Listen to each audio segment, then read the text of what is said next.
Good morning, everybody. My name is Brian Jones, and today I'm going to be giving my presentation over my micronutrient, which is copper. What is copper? Copper is an essential trace mineral in the body. It is one of the 9 trace minerals. It is a cofactor for several enzymes known as cuproenzymes that give aid in iron metabolism, energy production, and neurotransmitter synthesis. It is involved in processes such as regulating gene expression, brain development, and immune system function. It can give aid to regulating blood pressure and heart rate, and can act as a detox and increase hemoglobin in the body. Means that can be linked to someone becoming copper deficient is zinc, high intakes of zinc, and an inherited disease known as Mencken syndrome. Mencken syndrome is an inherited disease that occurs in male infants who inherit a mutant X-linked gene. It causes a defect in the ATP7A gene, a protein that is important to regulating copper levels in the body. In its incidence is at about 1 in every 100,000 to 250,000 live births. Life expectancy for untreated individuals is up to age 3, and symptoms can be seen as vomiting, diarrhea, and hypopigmentation, etc. High intakes of zinc can also affect the absorption of copper levels in the body. High levels of zinc stimulates the synthesis of protein in the mucosal cells. When the protein is synthesized, it binds copper, preventing it from being moved out of the mucosal cells into the blood. Other diseases that can be shown to make an individual copper deficient is celiac disease.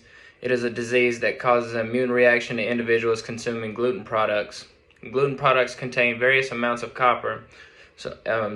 Most individuals that have celiac disease are recommended to not intake gluten products due to this immune reaction, and therefore it can be shown to make an individual possible in deficiency with copper. Copper toxicity can be seen with multiple things too, such as corroded cookware dishes or utensils with blue substance known as copper salt can cause excessive amounts of copper in the body. Changes in a person's mood, such as anxiety, depression, and difficulty focusing, are some of the psychological symptoms from copper salt. Other symptoms are stomach pain, nausea, and vomiting, diarrhea. Severe toxicity can also lead to severe health effects if treatment isn't executed, such as kidney and liver failure and brain damage, and can lead to someone's death.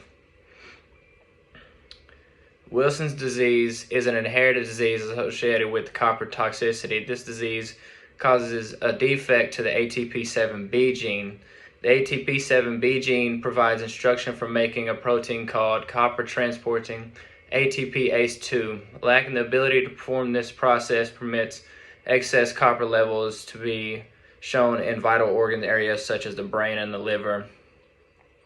Methods to decrease excessive copper levels can be shown as temporary zinc supplementation, since zinc has been shown to be an inhibitor for copper absorption.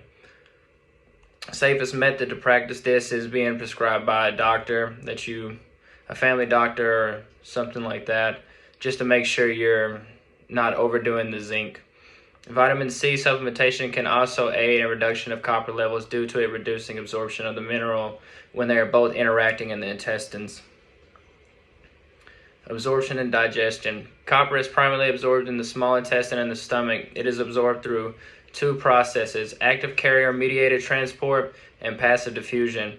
Active carrier-mediated transport utilizes HCTR, which is copper transporter, and DMT1, which is divalent mineral transporter. Active carrier-mediated transport primarily occurs with low to moderate intakes of copper, where passive diffusion typically occurs with a higher intake of copper. In the digestive tract, hydrochloric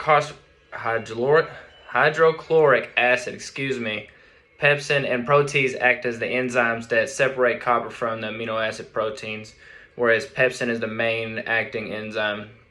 Most of copper is excreted in the bile, but a small portion, which is shown to be 30 to 40%, is actually absorbed from the typical diet.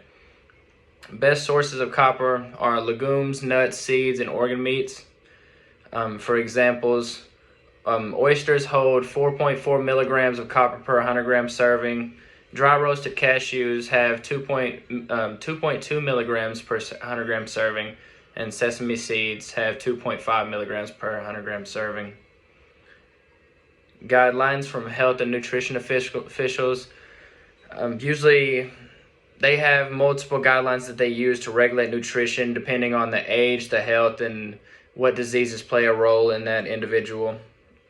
Different examples are the daily value, which accounts for absorption factors for individuals, most commonly used in the United States. You have the reference dietary intake, accounts for groups by age and gender, and under that is the recommended dietary allowance. And then finally, the adequate intake that targets omega-3 and omega-6 levels. The recommended dietary allowance for adults 19 and older is 900 micrograms, which is 0.9 milligrams daily for men and women. Pregnancy and lactation in adults 19 years and older require 1,300 micrograms, which is 1.3 milligrams daily. Individuals ranging from 14 to 18 years daily intake is 1,000 micrograms, which is equivalent to 1 milligram. And individuals that are diagnosed with Wilson's disease are recommended to take no more than 1.5 milligrams of copper per day. That is the end of my presentation. I want to thank you for watching it, and I hope you learned something. Have a good day.